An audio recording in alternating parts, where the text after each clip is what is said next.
Yes, I'm here today with VedoTV doing the interview.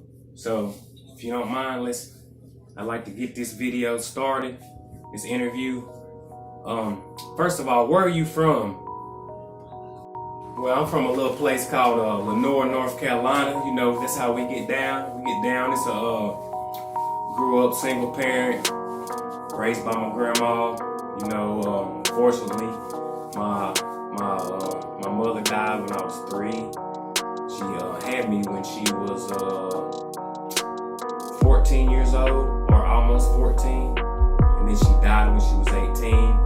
So then I was forced to move with her mother, which is my grandma, and my daddy. He was in the army at the time. Shortly after I was born, he was shipped off to Germany. So my mom's mom, which is my grandma, was forced to raise me. Then after that, around the age of 8, 9, she passed away from diabetes. She didn't know that she had diabetes, and we was eating a bunch of candy outside one day. I remember like it was yesterday. All kinds of candy, Kit Kats, peppermints, all that good shit, M&Ms, and like a month later, she was like, she called me Mott. She's like, Mott, do you remember that day we was eating all that candy? And I was just a young jit then. I was like, yeah. She's like, I wasn't supposed to be eating that. I got diabetes, and I probably won't live long. So then I had to move with, I moved with my aunt shortly, my mom's sister, and then I moved with my dad, and then some unfortunate things happened. And 2 years after moving with my dad, I moved back with my aunt, and back with my grandma. When I was 17, I moved out on my own and started getting it on my own.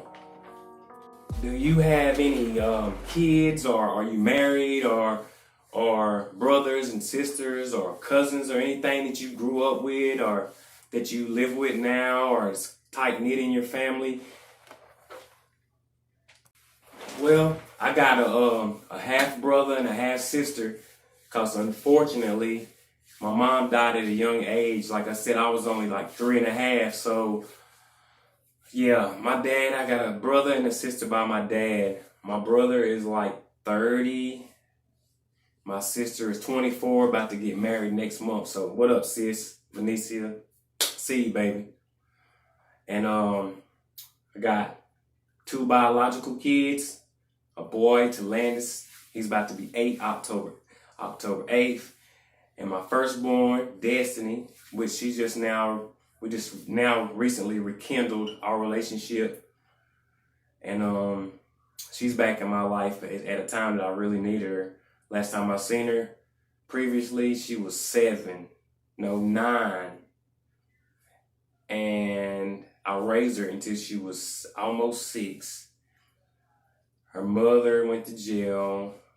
We got DSS involved a few times, and then by the time that I was working on getting her and the court date came along, then my ass was in jail. So yeah, we kept all them together. She has 2 more brothers and sisters at the time, and they moved with someone of our liking being, you know, me and their mother, and they raised them pretty good. But then come to find out here, once she started getting older, I start finding out that they ain't as good as I thought they would be. But even though I do appreciate them doing a good job raising them. But yeah, a daughter, Destiny, she's 19, just turned 19. Then I have another half-daughter by my girlfriend of right now, which is Trudy. She is 21 years old. And then I have another daughter, which is Destiny's sister by a different mother, that I raised until she was almost 7, Aaliyah Gray. She's 21. And right now I'm just, you know, focusing on this media thing and getting my websites up. I have YouTube channels. I have Big Bag Boy Media, and then I have VedoTV and Cut the Shit Boy on my YouTube. So subscribe to the channels, please. Yes. Now previously, I noticed you said you moved out at around the age of 16 and 17 and been getting it on your own ever since.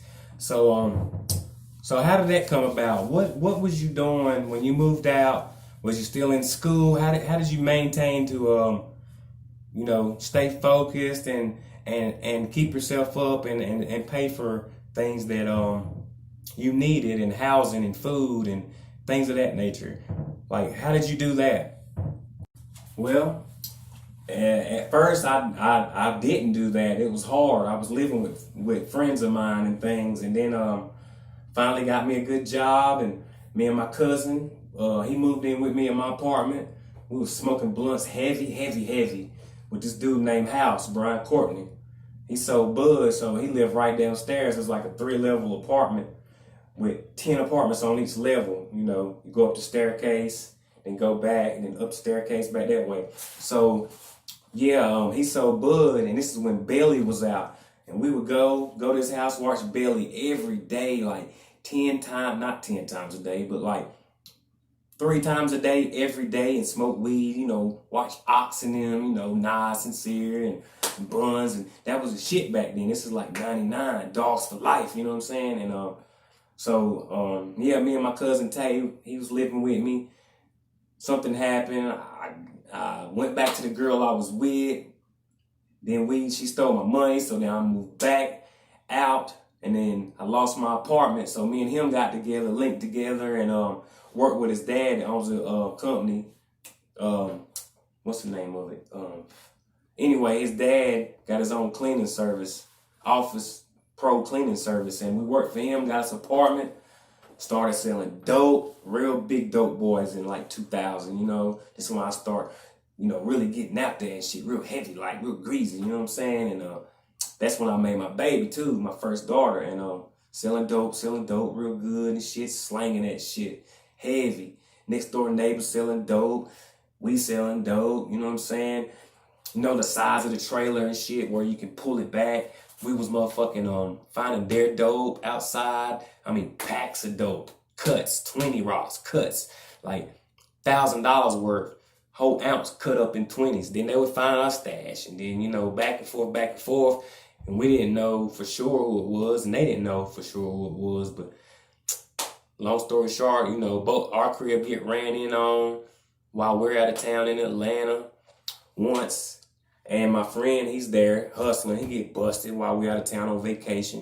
And then the time before that, the police kicking the door. My cousin Tay there ransacked the crib. I'm at work because I was still working Office Pro cleaning service because I really didn't want to be selling dope, really, but I liked it, but that ain't the path I wanted to go. So they raided the house. He got busted. They took out everything, all his change. He had a big change jar full of quarters and shit. Took that shit. So I bonded him out the same day. A couple homies threw the money in with what I had, and I think he had a little money left there that they didn't find in the dryer, and we got him out. And same day, his mom and dad didn't even know what happened until they came to the crib and seen our front door was busted down and shit. So yeah, the front door busted down and shit, and we had so many girls, ladies, hoes, you know what I'm saying, scallywags and this and that. So while our doors busted down, we had to go to work, and we like, damn, we ain't got the money to do it, to fix the door or nothing. So we had 3 girls, which I smashed all 3 of them but one, and he smashed 1 of them. But he was fucking a lot of girls there, way more than me. But out of this set of girls, I fucked 2 of them. We had them come stay at the crib while we would go to work and shit. And, eventually, landlord found out we got busted and shit for dope. We got kicked out, right back to the streets, you know what I'm saying? Next chapter.